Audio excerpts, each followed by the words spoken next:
On April 1st, 2014, Cityzenith welcomed the world's smart city innovation leaders to an unprecedented gathering. 33 participants from 18 cities, 11 countries, including Canada, the Netherlands, Spain, Denmark, the UAE, India, and Singapore participated. The attendees consisted of major city CIOs, city officials, and leaders from several of the largest city networks and municipal standard institutions in the world. Cityzenith Chairman and CEO, Mr. Michael Jansen, introduced the call. The purpose of today's discussion is to bring together like-minded cities people to help enable the development of a common standards-based collaboration platform for cities.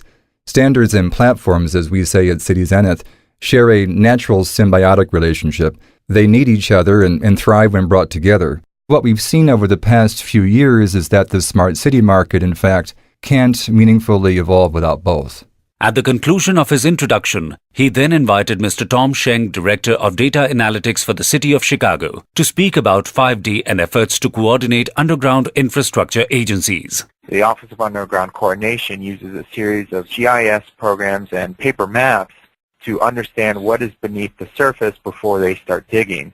However, this is an extremely manual process that involves a lot of manual conversation and also, again, paper maps. The objectives of Cityzenith is to do a complete subsurface mapping of Chicago's infrastructure. That information will be used by the Office of Underground Coordination to coordinate underground digging activities, which will introduce savings by reducing the need to meet, and also to introduce an asynchronous workflow.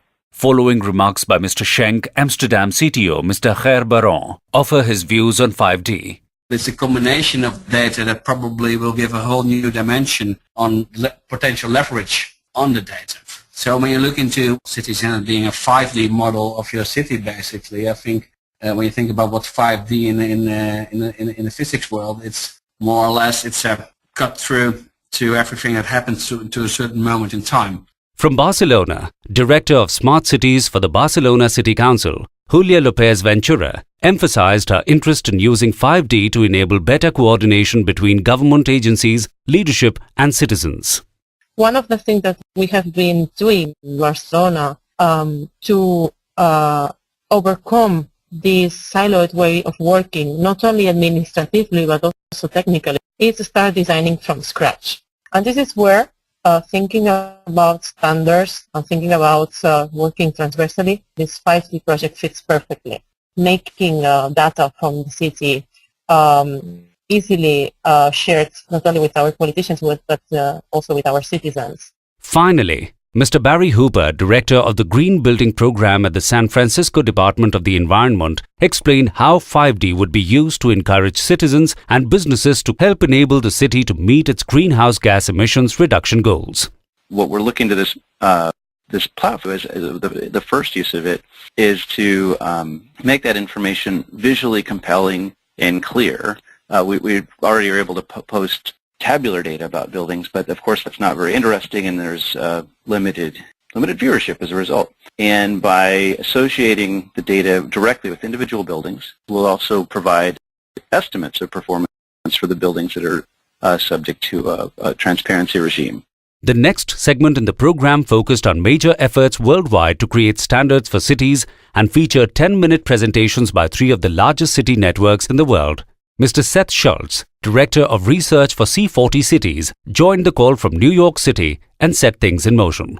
For those of you who aren't familiar with C40, as Michael had mentioned before, it's an organization that was created by cities for cities to specifically help cities increase and scale up the action that they are taking to reduce climate change and to reduce the risk associated with climate change in terms of adaptation methods. Michael had mentioned that they're shooting to get 100 cities in the next 3-4 years. But so is C40. And one of the things that so impresses me about the approach here, and one of the 3 core principles that Michael outlined in Cityzenith's kind of goals, is the collaboration piece. Not to mention that the 4 pilot projects that we just heard from are all C40 cities and members. Mr. Schultz was followed by Ms. Patricia McCarney, Director of the Global City Indicators Facility. This was originally funded by the World Bank. We have 250 cities now reporting on this standardized set of indicators across 81 countries. We have successfully passed the first international standards on city indicators. So we're now planning, as of this next week, to start to pilot ISO 37120 with about 10 to 15 cities globally. And that was the beginning of our conversation with Cityzenith. We welcome the opportunity to collaborate with Cityzenith. The last speaker in the segment was Mr. Francesc Gerald, Chief Coordinator of the City Protocol Society. We are a delivery-focused global organization formed by cities, commercial organizations, academic and research institutions, and non-profits. So we have all the stakeholders, all the agents that can bring in expertise across sectors working together. With Cityzenith and obviously with all our members, we share the vision and goals to empower cities to adopt and deploy common guidelines. We call it soft standards. Finally, Mr. Jagan Shah, Director of the National Institute of Urban Affairs in New Delhi, chimed in and spoke eloquently to the unique challenges in cities in developing nations and how 5D could help Indian cities achieve their smart city goals. The National Institute of Urban Affairs, we are very keen to learn and learn fast. This has got to be the most out-of-the-box solution that we can offer. And Cityzenith is a platform that I can now see the value of a 5D simulation of a city which linked in with standardization, which is linked in with performance measurement. And I think we are coming to a stage in India where this will be adopted. And with those closing remarks, the 11th Cityzenith Global Partner City Coordination Conference Call came to an end. Participants from around the world look forward to joining the next and 12th call in the series in a few months' time.